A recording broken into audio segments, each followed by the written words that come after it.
আগে এই এক সাইডে একটা ড্রাগন চাচ্ছি, ওই সাইডে একটা ড্রাগন ছাড়বো, যাতে ওই ড্রাগনে এই দুই সাইডকে ক্লিয়ার করে আর এবং মাঝখান যে আমার ম্যানগুলো ঢুকতে পারে, তাহলে 3 স্টার আসবে। আগে ড্রাগন গিয়ে ক্লিয়ার করতে হবে। তো যদি ড্রাগন দিয়ে সাইড ক্লিয়ার না করেন, তাহলে আপনার ম্যানগুলো ঘুরে যাওয়ার সম্ভাবনা বেশি, আর ঘুরে গেলে আর 3 স্টার আসবে না। এখন ড্রাগনের কাজ সে দেখতেছেন তো কিভাবে প্রবেশ করতেছে,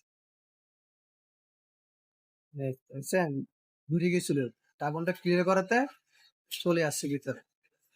এই এখন এখানে একটা সারি দেবো রাগি। হম, সুন্দর বুঝছেন? এখন পুরো আমার ম্যান গুলো মিটালে আছে। যদি ড্রাগন দিয়ে দুই সাইড ক্লিয়ার না করতাম, তাহলে এই ম্যান গুলা ঘুরে যেত। এখন ভিতরে আছে, দেখছেন? পুরো তছনছ করে ফেলতেছে। যা কিছু করেন, আগে সাইড গুলা ক্লিয়ার করবেন, যাতে আপনার ইসি গুলা ঘুরে যেতে না পারে। এইভাবেই খেলতে হবে।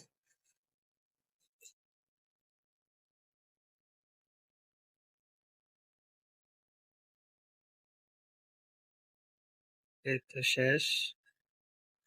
একটু ক্লিয়ার হয়ে গেছে।